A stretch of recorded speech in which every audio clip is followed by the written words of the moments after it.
Now we'll solve question number 19th. We have to find out profit or loss in this question, and balances of assets and liabilities on 1st July 2018 and 31st December 2018 are given.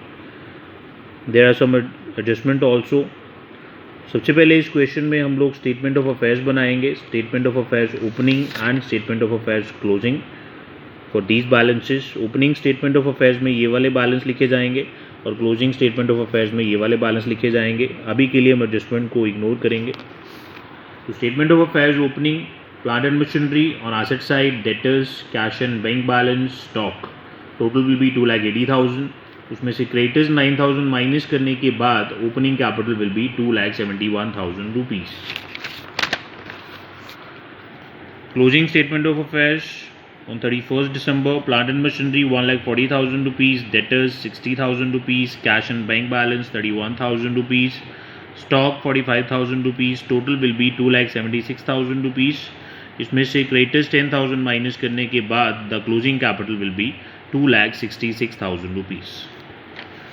Now we'll prepare statement of profit or loss to find out profit or loss.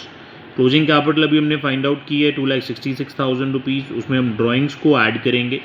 आपकी first adjustment में drawings is given.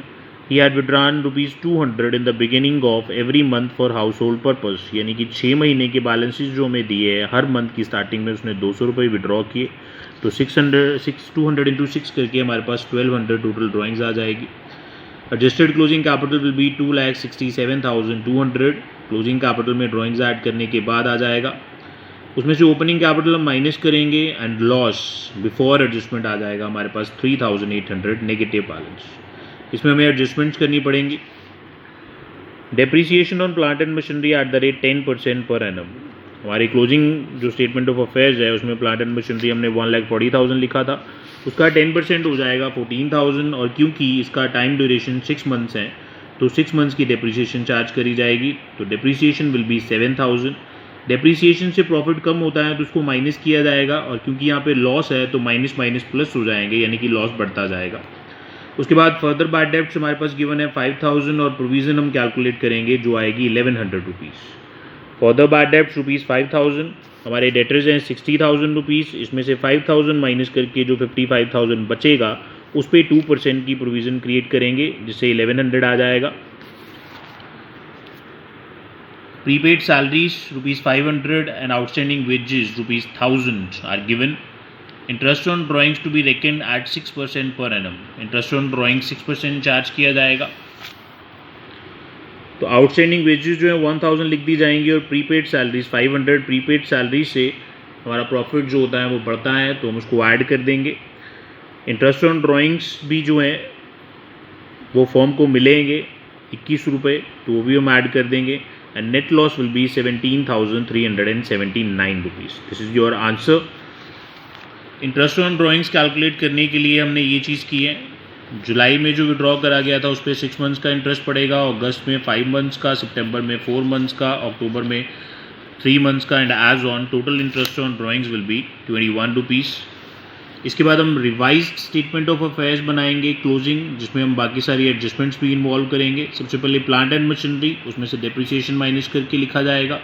Debtors में से bad debts और provision दोनों minus किए जाएंगे. Prepaid salary यहाँ पे लिखी जाएगी. Cash and bank balance will be same 31,000 rupees and stock 45,000 rupees.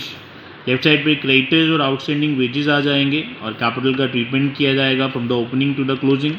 Opening capital में ड्राइंग्स माइनस करेंगे, इंटरेस्ट ऑन ड्राइंग्स माइनस करेंगे, क्योंकि ड्राइंग्स जो होती है वो इंटरेस्ट ऑन ड्राइंग्स मिला के बढ़ जाती है और कैपिटल इससे कम होती है.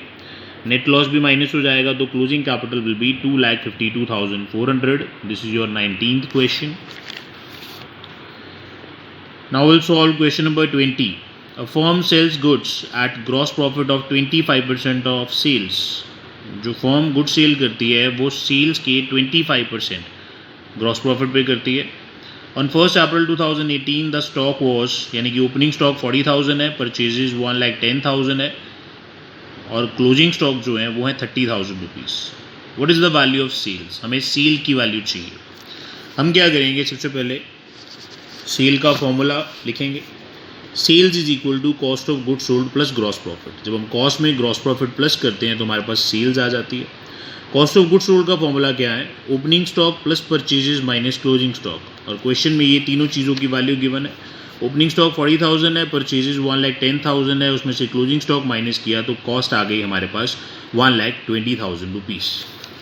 देखिए ग्रॉस प्रॉफिट जो हमारे पास गिवन है वो 25% सेल का है। Gross profit is equal to 25/100 of sales और 1/4 ऑफ सेल्स। 25/100 को कट करेंगे तो हमारे पास 1/4 ऑफ सेल्स आ जाएगा। और जो चीज़ सेल का 1/4 होती है वो कॉस्ट का 1/3 होती है अगर हमें सेल पे प्रॉफिट हुआ है तो।